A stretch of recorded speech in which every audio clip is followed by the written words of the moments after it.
Hello there, world of tankers, and welcome to the channel. I'm your host, Droodles Blitz, and in today's video, we will be playing in the Polish Tier 10 Tech-Tree Heavy Tank, the 60 TP. As you can see, I played one battle before starting my video. Pretty decent battle, nothing crazy, 3,500 damage. Just thought I'd get a little bit of a feel for the vehicle before I actually state my opinions on the tank. Now, Update 9.1 changed a lot of Tier 10s. The E100 was pretty mediocre heavy, and then it became an absolute beast of a Tier 10. Vehicles like the Jagdpanzer also got a superstructure buff. Then you got the 215B getting its DPM buff, plus the Hesh penetration. The 5A getting a DPM buff. The 113 getting basically everything it deserved. And then we also have the Type 71 that's introduced into the game. There was a lot of changes in the previous updates, and a vehicle that really didn't get many changes is the 60 TP. The only change it received in 9.1 was a reduction in hit points and an increase in traverse. Now, as I've talked about in the past, I believe that is actually a buff. The 60 TP has a lot of hit points, 2,650. It had 2,756 or something around that previously, but I mean, Wargaming buffed its traverse speed by quite a bit to a point now where it's actually quite hard to flank around it, and better yet, it's a lot harder to ammo rack because you can turn it before opponents can get shells into you. Now, unfortunately, we got shot in the side by the Sheridan. I've talked about Nube in the past, and this is probably one of my least favorite maps to play in a heavy, because I don't understand how Wargaming thought it was fair that you get punished for doing your job crossing to heavy side in a heavy because a medium tank decided to spot you crossing and shot you. I've never really understood that, and I don't understand how Wargaming thought that was a fair concept by any means. But first things first is I'm going to capture Base A. Base A is obviously something that is a little important. We're going to go for a shell as well into the Sheridan, and there you go, nice 640 tap. The 60 obviously carries one of the chunkiest guns in Tier 10. Being able to just slap 600 hit points off of somebody while carrying this great armor, and as well, pretty good gun depression. I mean, watch this. We're going to poke this yo. Boom. 674. Dude doesn't even get a second shell into me. Bounces both of them.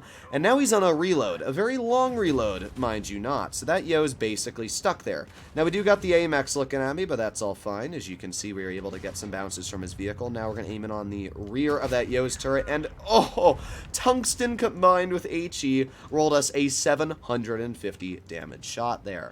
The reason I'm making my video on the 60 today is down to the very simple fact that people have stopped playing this vehicle, which I find very weird. I mean, the tank is amazing. It's got alpha, it's got armor, it's got mobility, and yet it's now a tank that is weirdly out-favored by the Type 71, which I've always found kind of odd, because I personally see this tank as better than the Type 71 for a lot of situations, specifically the fact that it has that alpha. I mean, all I've done is outtrade my opponents this game, and that's all I'm gonna continue doing. I can literally just say, oh look, there's an E100, hello good sir, how are you doing? Boom, 621 tap into his turret cheek.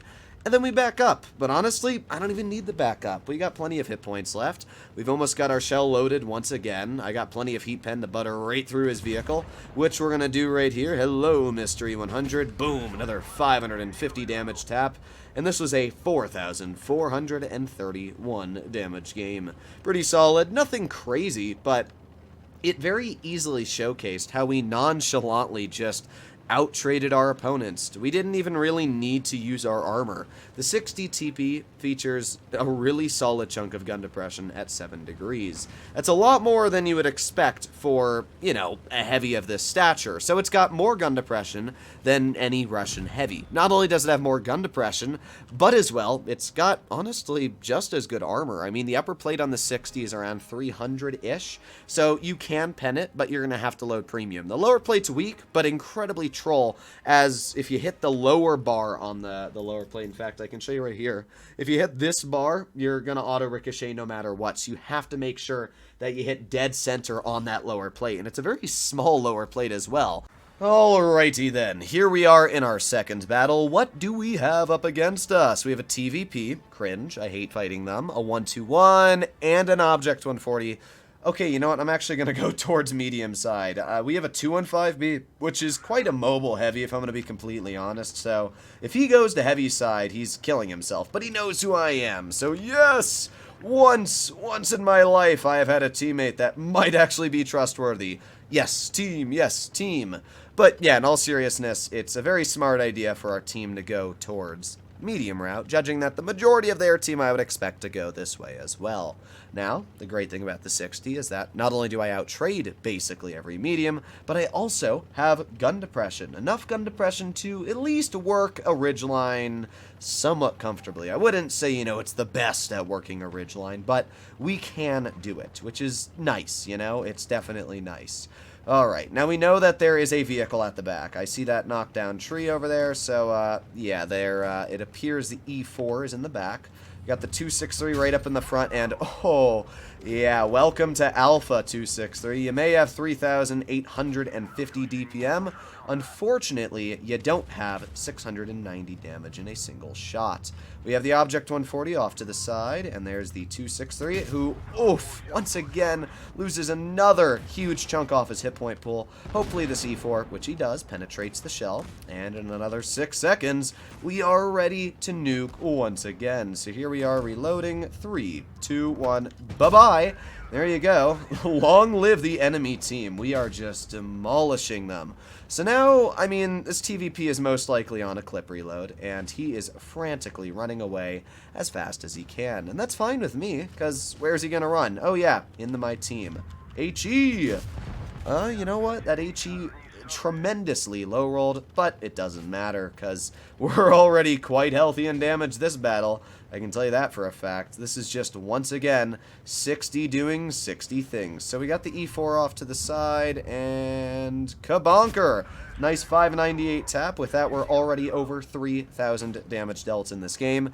Is there anything else I really need to say? I mean, I called which way to go. Our team was able to instantly smash. And, yeah, I mean, boop, there's a nice HE into the T110E4. Sure, we didn't do, you know, 4,000 or anything crazy this game, but we still were able to break 3,000, which is a good enough value for me. So all we got left is that 113. Unfortunately, though, well, I mean, it's not unfortunate, but our E4 was able to get the shell off before I could. Pretty fun battle overall. Honestly, I can't complain. And this is just how the 60 TP is in general. It's a super strong heavy. It does a great job at holding. It's got alpha. It can do the job when it needs to be done. And as you can see statistically, that's been the case today. I haven't been averaging the most damage in it at around 2,800. I mean, you can see I've played 48 battles today and gone 3,353 average damage. And that's, by the way, including tier 8s. So, yeah. Bit low on my average damage in the vehicle today, but I'm still going 78% solo in the vehicle for 9 battles, so I really can't complain. Hopefully you enjoyed today's video, and yeah, 60 TP, very, very underrated. It's still one of the best tier 10s out there, and I would highly suggest to get your hands on it if you don't own it. Hopefully you enjoyed the video. Bye-bye.